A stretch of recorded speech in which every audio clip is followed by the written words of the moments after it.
Hello students, welcome to my YouTube channel geography Guru. उम्मीद करता हूँ आप सभी अच्छे से होंगे, स्वस्थ होंगे, मस्त होंगे, आपकी स्टडी बहुत अच्छे से चल रही होगी। आज हम पढ़ने और समझने वाले हैं क्लास 9 हिंदी की वर्कशीट नंबर 32, यानी जिसे आप हिंदी में 32 बोलेंगे। आज की वर्कशीट है बेहद आसान और बहुत रुचिकर, इंटरेस्टिंग भी है। आज की वर्कशीट में हम केदी और कोकिला, जिसका एक अंश हमने पिछली वर्कशीट में पढ़ चुके हैं, वो कविता पढ़ेंगे। उसके बाद कुछ आसान से प्रश्न दिए गए जिनके उत्तर देने का प्रयास करेंगे। चलिए हम शुरुआत करते हैं। जैसा कि आप अपनी स्क्रीन के ऊपर देख पा रहे हैं, ये हमारी वर्कशीट संख्या, कार्यपत्रक संख्या है वो 32 यानी कि 32 है। और हमारा विषय जो दिया गया है वो हिंदी है, जिसमें हम केदी और कोकिला का भाग 2 पढ़ने वाले हैं। पहला भाग हम पहले पढ़ चुके हैं। आज की जो तिथि दिनांक दी गई है वो 16 सितंबर 2020।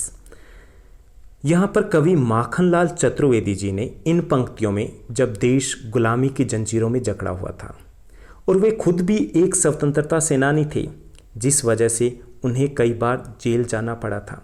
जेल में रहने के दौरान वे इस बात से अवगत हुए कि स्वतंत्रता सेनानियों के साथ बहुत बुरा व्यवहार किया जाता है।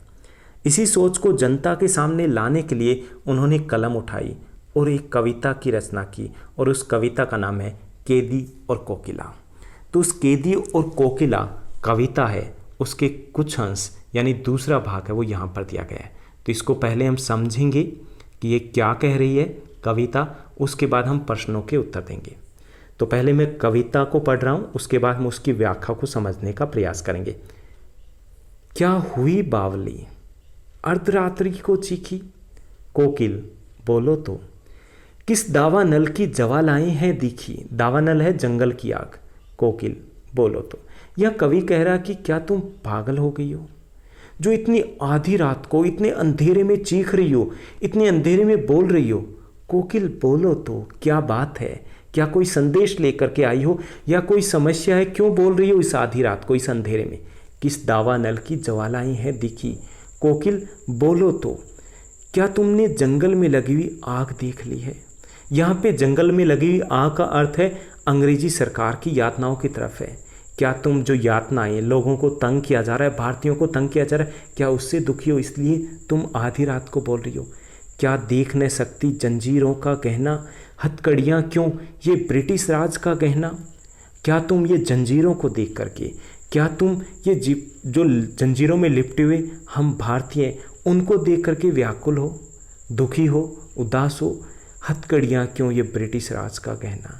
ये जो हथकड़ियाँ हमने पहनी हुई है, ये हथकड़ियाँ ब्रिटिश राज का गहना है, यानी ब्रिटिश राज है वो हर किसी को हथकड़ियाँ पहना देता है जो भी आवाज़ उठाता है।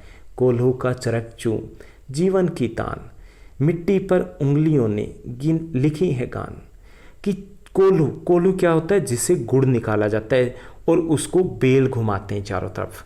गन्ने से गुड़ और चीनी बनाई जाती थी।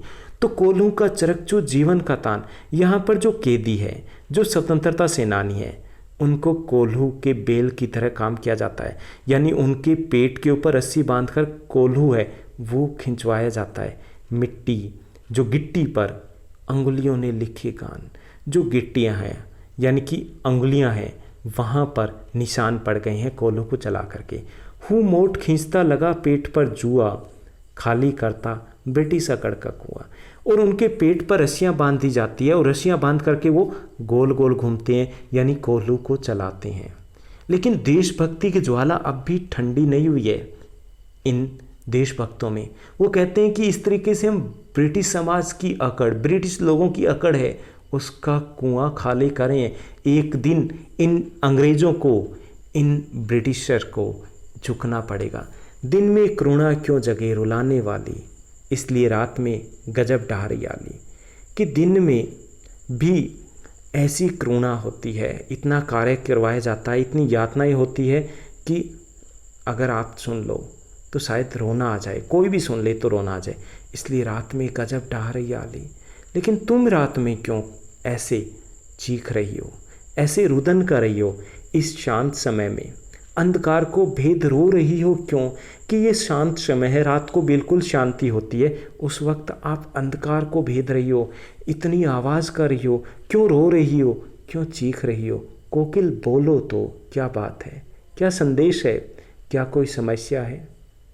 चुपचाप मधुर विद्रोह बीज इस भांति बो रही क्यों? कोकिल बोलो तो, क्या तुम हमें एक संकेत दे रही हो विद्रोह की? क्यों इस तरीके से अपनी ऊंची आवाज़ में आप ये रुदन कर रही हो? क्यों आप इस तरीके से चीख रही हो?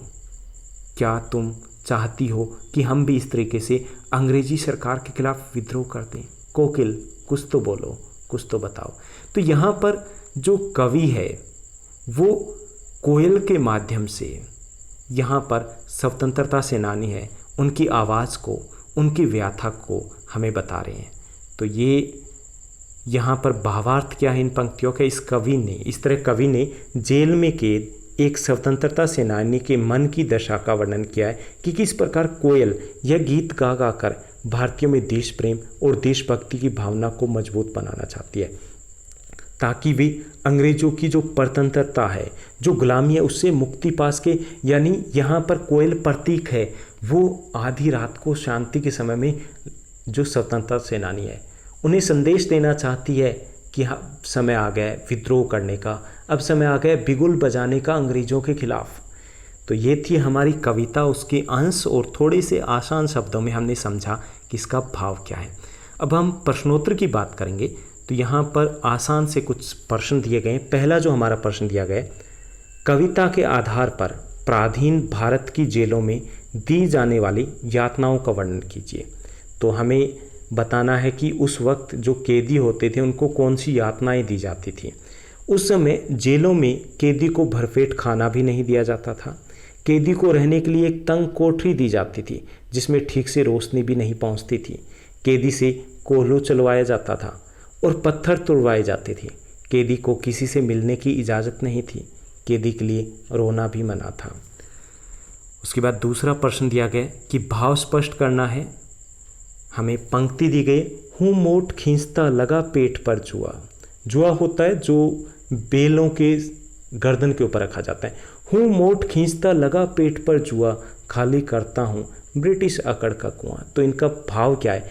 इस पंक्ति में कवि ने कैदी पर हो रहे अत्याचार के बारे में लिखा है। कैदी से कोल्हू चलवाया जाता है। दूसरे शब्दों में कैदी से किसी बेल की तरह काम लिया जाता है। लेकिन ऐसी स्थिति में भी कैदी को लगता है कि कोल्हू चलाकर वह ब्रिटिश हुकूमत की अकड़ को मिटा रहा है, यानी उसमें देशभक्ति अब भी कायम है। तीसरा जो हमारा प्रश्न दिया गया कि आधी रात में कोयल की चीख से कवि को क्या अंदेशा, क्या लग रहा है कि ये कोयल क्यों चीख रही है? आधी रात में कोकिला की चीख से कवि को यह आशंका होती है कि कोकिला को किसी प्रकार का कष्ट है, या वह कोई गंभीर संदेश लेकर आई है, अथवा वह कवि से सहानुभूति प्रकट करने आई है। तो उसे कई प्रकार के अंदेशे लग रहे हैं। चौथा और अंतिम प्रश्न है कि कवि ने जंगल की भयावह आग को किन पंक्तियों में प्रकट किया है? उन पंक्तियों को हमें लिखना है। तो वो पंक्तियाँ, किस दावा नल की ज्वालाएं है दिखी। तो यहाँ दावा नल का अर्थ होता है जंगल की आग। तो ये थी आज की हमारी आसान सी वर्कशीट। उम्मीद करता हूँ आपको अच्छा लगा होगा, ठीक से समझ में आई होगी। इस चैनल को लाइक, शेयर और सब्सक्राइब ज़रूर कीजिएगा और अपने नाम के साथ एक छोटा सा कमेंट भी। Thank you, bye bye, have a nice day.